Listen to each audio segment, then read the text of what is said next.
speak of dualism, we need to understand two different forms, natural and moral. Both of these forms are legitimate and useful to understand. Natural dualism is the logical observation that nature divides things into pairs, day and night, man, woman, up, down, right, left, ad infinitum. Besides having certain symbolic or poetic meanings, these dualistic sets are of secondary importance to the great task of religion. The real tension is between the moral precepts of good and evil. We have had, and will continue to have, many opportunities to discuss and define the qualities intended by these two words, deeply misunderstood by most people throughout history.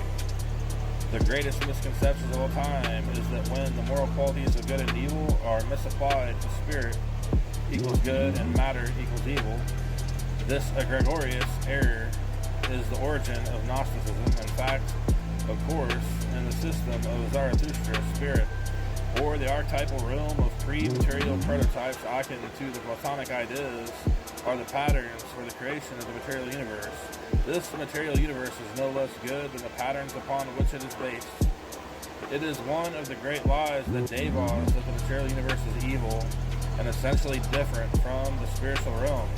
This particular lie, like many of the lies of Ahriman, act like an addictive drug to the weak and needy minds of the undeveloped and ignorant masses of humanity. This misconception of the good spirit, the evil body, is so easy to believe and so subtle to conceive of that it seduces the mind quickly.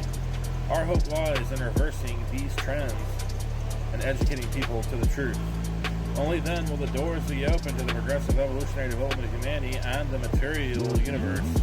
Another way in which the good and evil are misunderstood by Westerners is because the terms are loaded with Christian connotations. Good being tantamount to obedience and submission to the laws and precepts of the divinity and the church. For the Mazdan, it goes well beyond such fairy tale levels of understanding.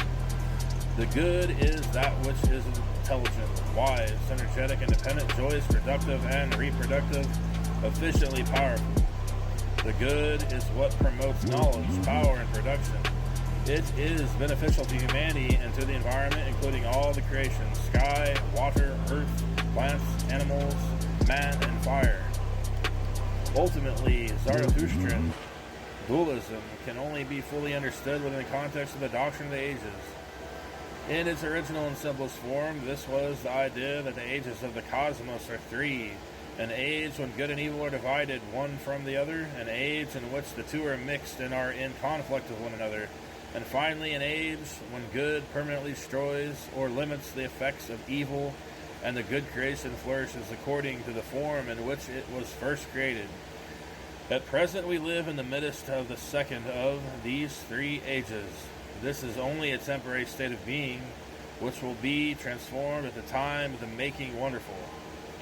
Zarathustrian dualism is eminently logical. It is not the negative and emotion-driven dualism of the Manichaeanism. Rather, it is the sober recognition that evil does make itself felt in the world, and for this there must be a cause. Given the categorical nature of the wise Lord as something which is entirely good and benevolent, this cause cannot lie with God.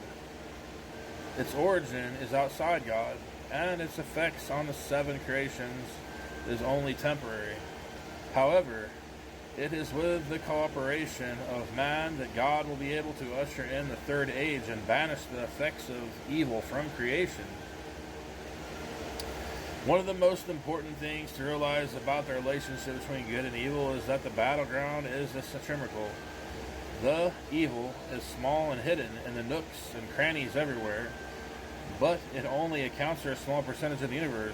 Just as disease-causing bacteria or viruses are only small things in the body of an otherwise healthy person.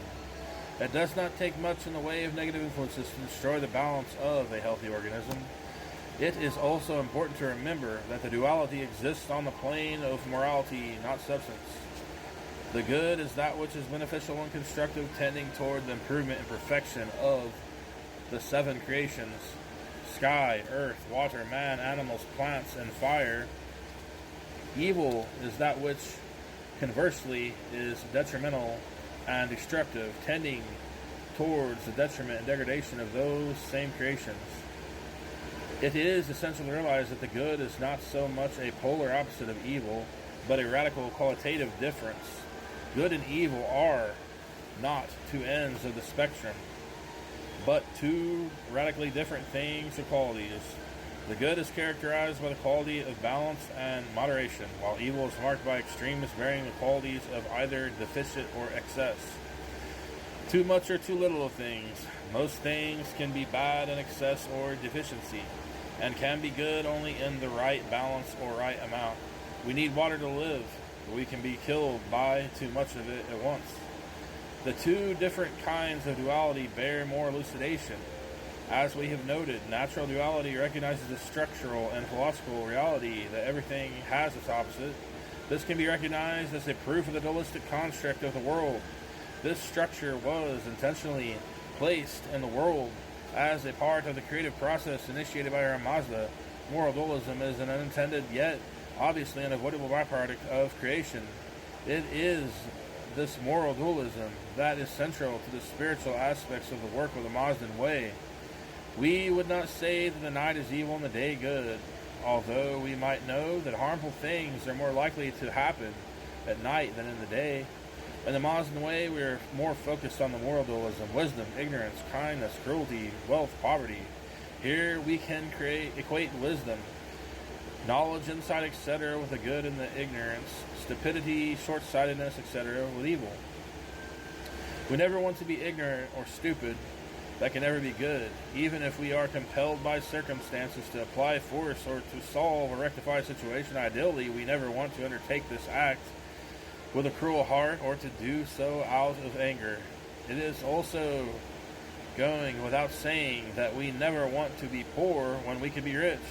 In essence, the Mazdan teaches the polyvalent monotheism, that there is only one absolute Godhead, which is the equivalent of the principle of pure focused intelligence or consciousness. However, this creative quality evolved or shaped a multitude of qualities and principles needed to resist and eventually destroy the powers of ignorance, violence, and decrepitude, which attack the good creation, as such as the Mazdan way is both monotheistic and polytheistic.